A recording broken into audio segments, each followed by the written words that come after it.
ശരി. Doctor TP.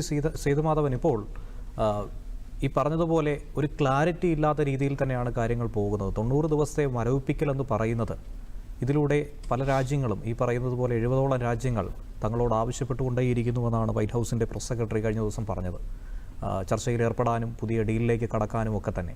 അങ്ങനെ എല്ലാ രാജ്യങ്ങളും തങ്ങളുടെ മുന്നിലേക്ക് എത്തണം, തങ്ങളോട് അഭ്യർത്ഥിക്കണം, തങ്ങൾ പറയുന്നതനുസരിച്ച് മുന്നോട്ട് പോകണമെന്നൊരാവശ്യം മുന്നിൽ നിൽക്കുന്നുണ്ട്. അത് അംഗീകരിക്കണം. അതിനുള്ള ഒരു സമയമാണ് ഈ 90 ദിവസം എന്നാണോ കരുതേണ്ടത്?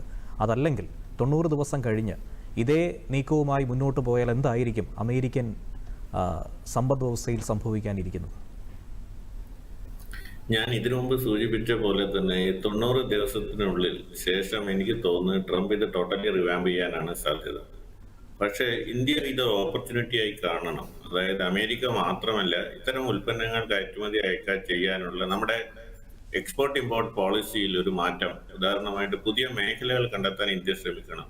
അത് EU-27 രാജ്യങ്ങളായിക്കോട്ടെ, മറ്റ് EC കൺട്രി, യൂറോപ്യൻ കൗൺസിൽ രാജ്യങ്ങളായിക്കോട്ടെ, മറ്റ് ആസിയാൻ കരാറിൽ ഉൾപ്പെടുത്തിയുള്ള ഏഷ്യൻ രാജ്യങ്ങളാകട്ടെ, അവിടത്തേക്കുള്ള കയറ്റുമതിക്കുള്ള ഒരു സാധ്യത ഇന്ത്യ കാണണം.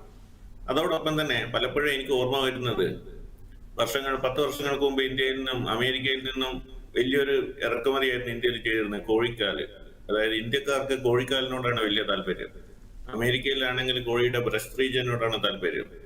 ഇതിന്റെ കാര്യം മറ്റൊന്നുമല്ല, കോഴിയുടെ ബ്രസ്റ്റ് റീജിയൻ ഗുഡ് കൊളസ്ട്രോളും കോഴിക്കാലും ബാഡ് കൊളസ്ട്രോളും, ഇങ്ങനെയാണ് അന്താരാഷ്ട്ര യൂണിയനിൽ പറയുന്നത്.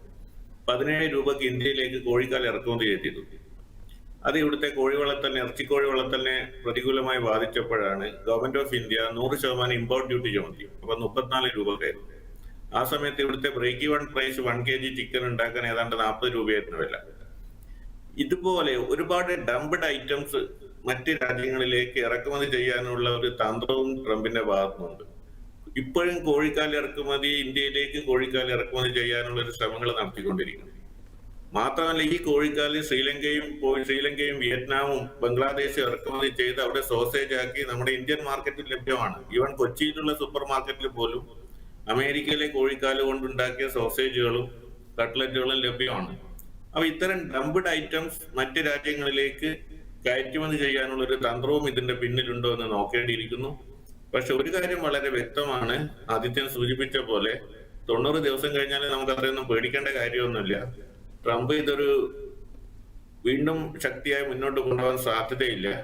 നേരത്തെ ഡോക്ടർ മോഹൻ വർഗീസ് പറഞ്ഞ പോലെ തന്നെ 5-6 മാസത്തിനുള്ളിൽ വരാൻ പോകുന്ന ഇന്ത്യ അമേരിക്ക സുസ്ഥിര വ്യാപാര കരാറിൽ ശക്തമായ ഒരു സ്ട്രാറ്റജിക് പാർട്ട്ണർഷിപ്പിലൂടെ ഇന്ത്യ മുന്നേറിയാൽ നമുക്ക് ഒട്ടും പേടിക്കാനില്ല എന്നാണ് എന്റെ അഭിപ്രായം.